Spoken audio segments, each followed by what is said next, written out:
시청자 여러분 안녕하십니까? BTV 뉴스입니다. 먼저 오늘의 주요 뉴스입니다. 천안 직산에 1조 2천억 원 규모의 AI 데이터 센터가 들어섭니다. 충남도와 천안시는 도청에서 민간 기업과 투자 협약을 맺었습니다. 아산시 공영주차장 실시간 주차 정보가 실제와 달라 시민 불편이 이어지고 있습니다. 주차 가능 여부와 요금 정보까지 부정확해 행정관리 부실이 도마 위에 올랐습니다. 천안 서북부 지역의 중학교와 초등학교 신설이 확정됐습니다. 과밀 학급 해소와 통학 여건 개선이 기대됩니다.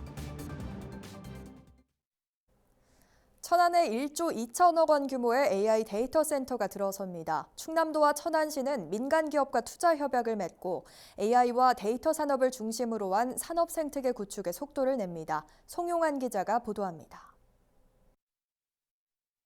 천안시 직산읍 군설이 일원입니다. 이곳에는 오는 2029년까지 10만여 제곱미터 규모의 1조 2천억 원이 투입되는 AI 데이터 센터가 조성됩니다. 충남도와 천안시, 주식회사 금강은 도청에서 AI 데이터 센터 건립을 위한 투자 협약을 맺었습니다. 시설은 80메가와트급으로 이미 한국전력과 전력 사용 계약도 마쳤습니다. AI 시대 대한민국의 중심축은 저는 우리 충남이 될 것이다 이렇게 생각을 합니다. AI 선포 이후 오령과 당진에 AI 데이터 센터를 유치했는데 이번에도 AI 시대를 준비하는 또 하나의 디딤돌을 놓게 되어 뜻깊게 생각을 합니다. 데이터 센터가 가동되면 약 200명의 신규 고용 창출과 함께 연간 200억 원 규모의 지역 경제 유발 효과가 기대됩니다. 협약서에는 지역 인재 우선 채용과 농축산물 소비 촉진 등의 상생 방안도 담겼습니다. 이를 위해 천안시는 인허가를 비롯한 행정 지원에 적극 협력할 계획입니다. 시는 데이터 센터 가동까지 필요한 행정적 지원에 관련 부서와 적극적으로 지원할 계획입니다. 또한 천안시는 거점형 스마트 도시 조성 사업과 AX 실증산단 구축 사업 등을 통해 도시 전반의 인공지능 적용으로 생산성과 경쟁력을 높이는 데 행정력을 집중하고 또 이번 투자 유치를 계기로 AI, 데이터 산업을 중심으로 한 미래 첨단 산업 도시로의 전환에 속도를 낼 수 있을 것으로 기대하고 있습니다. 여기에 천안아산역 R&D 집적지구에 정부가 추진 중인 중부권 컴퓨팅 센터까지 구축되면 천안은 명실상부한 충청권 AI 산업의 핵심 거점으로 자리매김할 것으로 보입니다. BTV 뉴스 송용환입니다. 아산시가 시민 편의를 위해 운영 중인 공영주차장 실시간 주차 정보가 현장 상황과 크게 달라 혼란을 주고 있습니다. 주차 가능 공간이 없다고 표시된 주차장은 실제로는 텅 비어 있었고 일부 주차장은 요금 정보까지 서로 달랐습니다. 김장섭 기자가 보도합니다. 아산시 주차 포털에 안내된 실시간 주차 현황입니다. 방축동 제1공영주차장은 전체 346명 가운데 주차가 가능한 곳이 없다고 표시돼 있습니다. 직접 현장을 찾아가 봤습니다. 주차된 차량은 10여 대, 대부분의 주차 공간은 비어 있었습니다. 요금 정보도 달랐습니다. 주차 포털에는 10분당 300원, 하루 최대 10,000원으로 안내돼 있습니다. 하지만 주차 포털에 안내된 것과 다르게 방축동 제1공영주차장은 개방부터 현재까지 무료로 운영되고 있습니다. 세교리 제1공영주차장 역시 상황은 비슷합니다. 실시간 현황에는 55명 가운데 5대만 주차가 가능해 혼잡한 것으로 표시돼 있지만 이곳 역시 현장에는 주차된 차량이 10대도 채 되지 않았습니다. 주차 포털에는 가용 면수가 실시간으로 변경돼 실제 주차장 상황과 다를 수 있다는 안내 문구가 표시돼 있지만 그 차이가 너무 큽니다. 지난해에도 연동 오류로 지적을 받았지만 아직까지도 조치가 이루어지지 않고 있는 겁니다.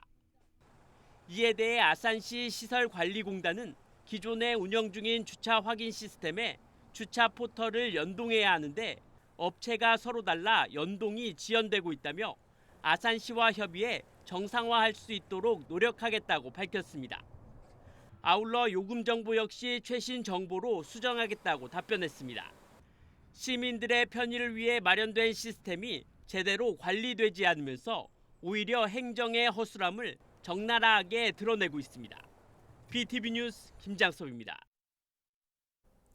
천안시 산하기관 중 일부가 기관장 공석 상태인 가운데 유독 시민 프로 축구단만 단장 임명 절차에 들어가면서 형평성 논란이 일고 있습니다. 시의회에서는 권한대행 체제에서의 인사 적절성을 문제 삼고 있고 천안시는 구단 운영의 특수성을 이유로 불가피한 결정이라는 입장입니다. 송용환 기자가 보도합니다. 현재 천안시 산하기관 가운데 3곳은 기관장 임기가 만료돼 공석 상태입니다. 과학산업진흥원과 청소년재단, 시민프로축구단 등으로 과학산업진흥원은 전략산업국장이, 시민프로축구단과 청소년재단은 문화체육국장이 각각 직무대행을 맡고 있습니다. 천안시는 그동안 권한대행 체제를 이유로 기관장 임명을 서두르지 않겠다는 방침을 밝혀왔습니다. 오는 7월 출범하는 민성 구기시장에게 임명권을 넘기겠다는 게 취지입니다. 이런 가운데 최근 축구단 단장에 대한 공모가 시작되면서 논란이 일고 있습니다. 다른 산하 기관과 달리 축구단만 기관장 임명 절차에 나선 배경을 두고 형평성 문제가 제기된 겁니다. 지금 대행 체제로 가고 있는데 굳이 단장을 지금 현재 이제 6월 3일 이제 한 4개월 있으면은 이제 어느 분이 당락이 이제 가시화가 될 텐데 4개월 때문에 단장을. 이에 대해 천안시는 축구단의 경우 일반 산하 기관과의 성격이 다르다는 입장을 내놨습니다. 시장 취임 후 단장을 선임할 경우 시기가 9월쯤으로 전망된다며 K리그2 정규 리그가 2월부터 11월까지 이어지는 점을 고려하면 운영 공백이 불가피하다는 설명입니다. 또 자치단체장에 따라 정책 방향이 달라지는 일반 기관과 스포츠 구단은 다르다고 설명했습니다. 한편 시민프로축구단 신임 단장 모집 공고는 2월 11일까지 진행되며 단장은 성과급제 연봉제 4급 공무원 상당의 처우를 받게 됩니다. BTV 뉴스 송용환입니다. 천안시가 인구 70만 시대를 넘어 지속가능한 도시 경쟁력 확보를 위해 1조 9천억 원 규모의 인구정책 예산을 투입합니다. 시는 인구정책 자문위원회를 열고 거주 만족도 중심의 2026년 인구정책 시행계획을 확정했습니다. 다자녀 가구 공용 차량 대여 서비스와 도시숲 조성 등 아이부터 은퇴 후 사회활동을 하는 액티브 시니어까지 전 세대를 아우르는 정주 인프라 확충에 나선다는 계획입니다. 충남교육청이 교육부 2026년 제1차 중앙투자심사에서 가칭 천안업성중학교와 천원성성 4초등학교 신설안이 최종 통과됐다고 밝혔습니다. 두 학교는 2029년 3월 개교를 목표로 과밀 학급과 원거리 통학 문제가 크게 해소될 것으로 기대됩니다. 김지철 교육감은 성성 호수공원 일대 개발에 맞춘 학교 신설은 천안 서북부권 교육 여건을 완성하는 핵심 과제라며 개교 일정에 차질이 없도록 철저히 준비하겠다고 밝혔습니다. 더불어민주당 천안을 지역구 이재관 국회의원이 원내 부대표로 임명됐습니다. 이 의원은 여야 협상과 당내 조율을 맡아 개혁 과제와 민생 입법 추진의 핵심 역할을 수행할 예정입니다.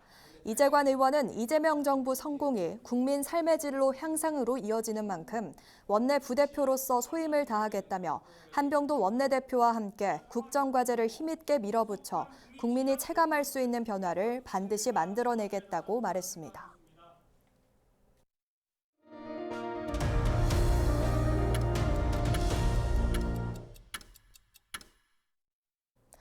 연일 계속되는 한파로 요즘 야외 활동하기도 쉽지 않죠. 영하의 기온에도 얼음 깨고 잠수 훈련을 하는 이들이 있습니다. 수원 남부소방서가 실시한 동계구조 훈련 현장을 카메라에 담았습니다. 백창현 기자입니다. 꽁꽁 얼어붙은 광교 소류지 위를 소방대원들이 걸어다닙니다. 영하 13도를 기록한 28일, 수원 남부소방서 대원들이 동계 순환 사고를 대비한 구조 훈련을 위해 모인 겁니다. 이날 훈련은 빙상 구조와 응급 군환 잠수, 특히 구조자가 저수지 아래 바닥에 가라앉았을 때를 상정하는 얼음 및 잠수 훈련이 가장 중요합니다. 정기 훈련이지만 다양한 위험이 많습니다.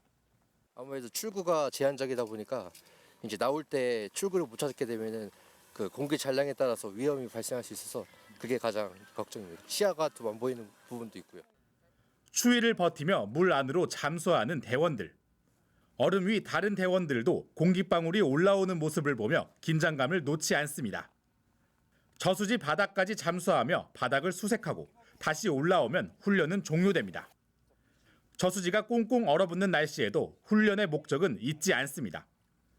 내려가면 아무것도 보이지 않는데요. 저희가 이러한 훈련을 통해서 언제든지 구조 대상자를 구할 수 있다는 것을 이제 국민 여러분들께 보여줄 수 있도록 더 노력하겠습니다.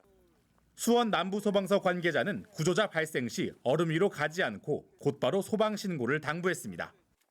해빙기처나 얼음이 또 깨져가지고 2차 구조 대상자가 자신도 구조 대상자가 될 수 있으니까는 될 수 있으면은 들어가지 않고 밖에서 뭔가를 긴 장대 같은 거를 주거나 아니면은 구명안이라든지 다른 페트병 같은 것들을 좀 던져서. 수원 남부소방서는 겨울철 순환 사고를 대비한 반복 훈련으로 시민 안전에 만전을 기하겠다고 전했습니다. BTV 뉴스 백찬입니다. 전통시장에서 장을 보던 80대 할머니를 상대로 소매치기를 벌인 60대 여성이 경찰에 붙잡혔습니다. 범행 당시 CCTV에는 자연스럽게 말을 걸며 접근해 지갑을 훔치는 모습이 고스란히 담겼습니다. 박철우 기자가 보도합니다. 한 여성이 할머니 곁으로 다가옵니다. 말을 건네며 시선을 끄는 순간 손은 할머니의 상의 주머니로 향합니다. 지갑이 빠져나오기까지 걸린 시간은 불과 몇 초였습니다. 지난 17일 수영구의 한 전통시장. 식재료를 사던 80대 할머니가 소매치기 피해를 입었습니다. 피해자는 60대 여성 A씨. 현금 10만 원이 든 지갑을 훔친 혐의를 받고 있습니다. 경찰은 피해 신고를 접수한 뒤 시장 CCTV를 분석해 사흘 만에 A씨를 검거했습니다. 조사 결과 A씨는 과거에도 노인을 상대로 소매치기를 저질렀고 누범 기간 중 다시 범행한 것으로 나타났습니다. 다른 사람들의 눈에 띄게 현금을 꺼내신다든지 이런 거에 대해서 좀 조심을 하시고 모르는 사람이 접근해서 강인하게 친절을 베푼다든지 각별히 유의하셔야 될 것 같습니다. 경찰은 A씨를 상대로 여죄가 있는지 추가로 조사하고 있습니다. 경찰은 전통시장과 같은 다중이용시설에서 노인을 노린 범죄가 계속되고 있다며 시민들의 각별한 주의를 당부했습니다. BTV 뉴스 박철우입니다. 겨울철 불청객인 노로바이러스 감염증 확산세가 예사롭지 않습니다. 최근 환자 수가 한 달 만에 2배 넘게 급증하며 5년 만에 최고치를 기록했는데요. 특히 영유아 감염 비중이 높고 겨울철 대표 별미인 굴이 주요 감염원으로 지목되고 있어 각별한 주의가 필요합니다. 김다라 기자가 보도합니다. 겨울철 노로바이러스 감염증 확산에 비상이 걸렸습니다. 질병관리청에 따르면 전국적으로 노로바이러스 환자가 최근 10주 연속 증가했습니다. 지난 연말 262명에서 1월 둘째 주 548명, 셋째 주 617명으로 한 달 만에 2배 넘게 급증했는데 최근 5년 사이 최고치입니다. 전체 환자 가운데 절반 이상이 0에서 6세 어린 아이들이어서 어린이집 등 집단시설에서 철저한 위생관리가 중요합니다. 개인 위생 수칙만 잘 지켜도 충분히 예방이 가능합니다. 비누를 사용해 30초 이상 손 씻기, 물 끓여 마시기, 음식은 충분히 익혀서 섭취해야 합니다. 노로바이러스는 영하 20도 이하의 저온에서도 생존이 가능하고 극소량으로도 감염될 만큼 전염력이 강합니다.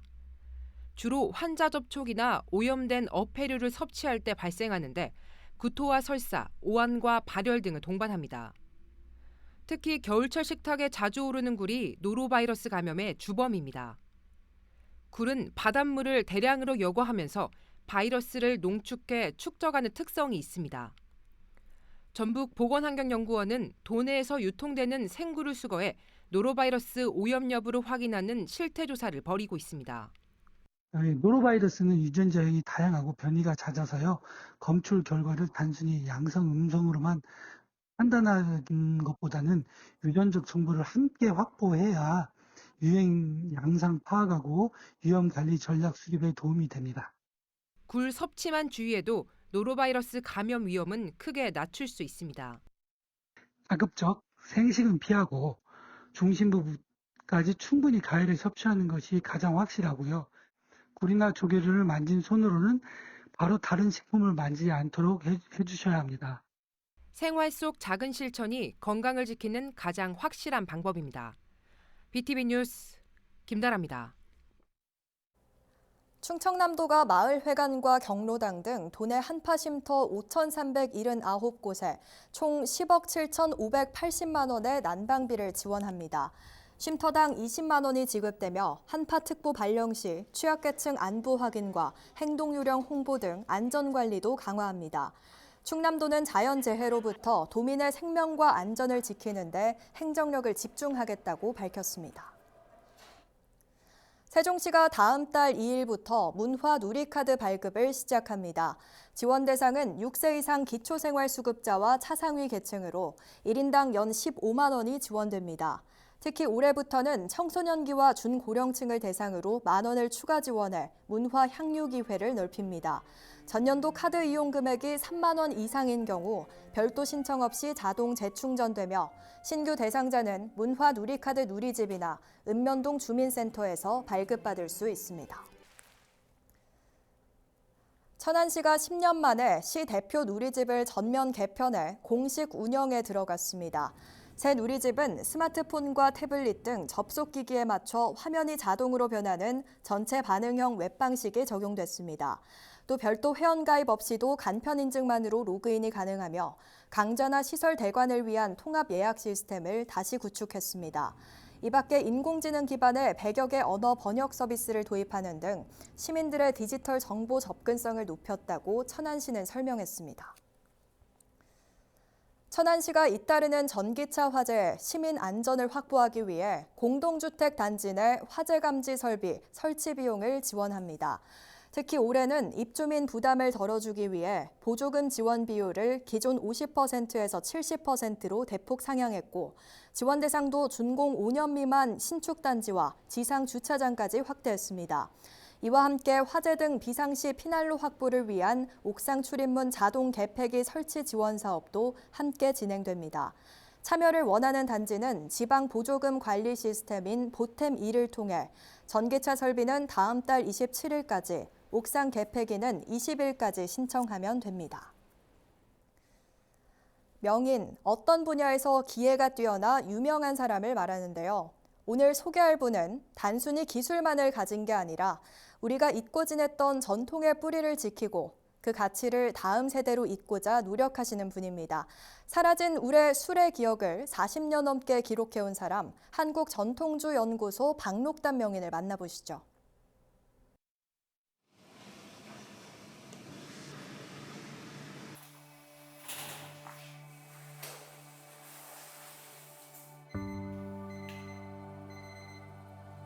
사라진 우리 술의 기억을 40년 넘게 기록해온 사람, 한국전통주연구소 박록담 명인입니다.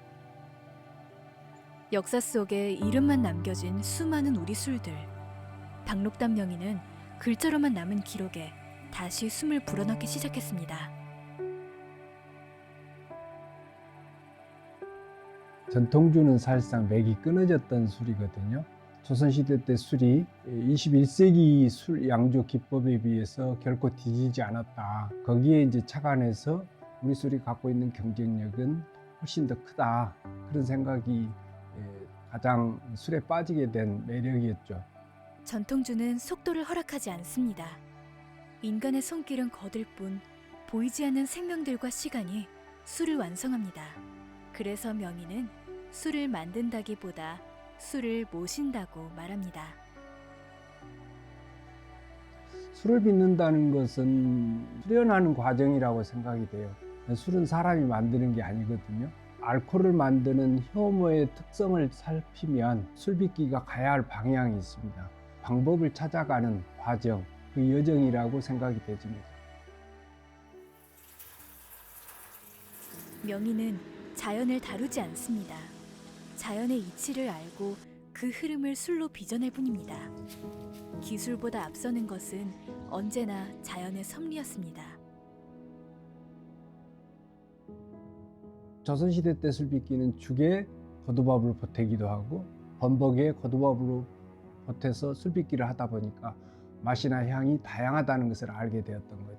요즘 말하는 블렌딩의 개념이죠. 죽으로 빚는 술과 고두밥으로 빚는 술이 어우러졌을 때 훨씬 더 맛이나 향이 복잡하고 무거웠다는 거죠. 그것이 현대인들한테서 어필하게 된 것 같습니다. 그러니까 그동안 고두밥으로 빚는 획일적인 술맛을 즐기다가 죽이나 범벅, 백설기, 고두밥으로 빚는 다양한 술을 경험하면서 우리 술에 대한 매력을 찾게 된 것 아닌가 싶습니다. 40년 외길 천여 종의 복원. 명인의 시선은 여전히 더 먼 곳을 향해 있습니다. 자신에 대해서 끝나는 전통이 아니라 다음 세대의 숲으로 이어지기를 희망합니다.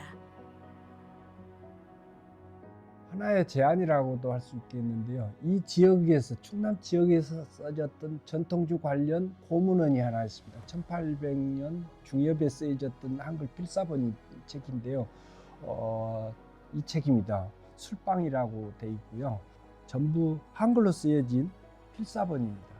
여기에 이제 술과 음식이 함께 수록되어 있는 걸로 봐서 철저하게 술안주상, 안주상 상차림을 위한 문헌이라고 볼 수 있겠고요. 다른 문헌에 나와 있는 술들과는 제조법이 조금씩 차이가 있습니다.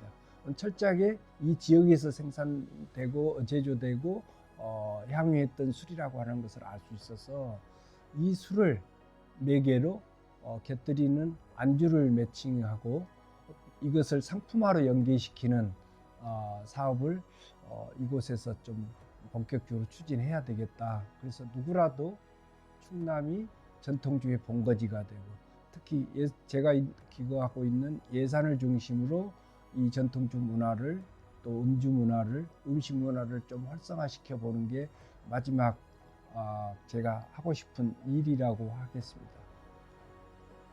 혀끝에 머무는 찰나의 미학을 위해 평생의 시간을 바친 장인. 그가 빚어낸 것은 한 잔의 술이 아니라 우리가 잊고 지냈던 지역의 기억과 자부심이었는지도 모릅니다. 묵묵히 전통의 뿌리를 지켜온 사람, 그리고 그 가치를 다음 세대로 잇는 이름들. 지금까지 한국전통주연구소 박록담 명인이었습니다.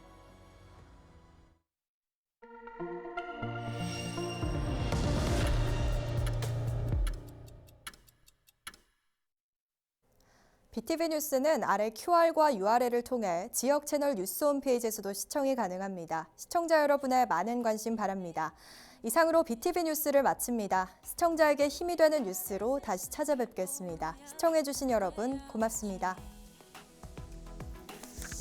채널 BTV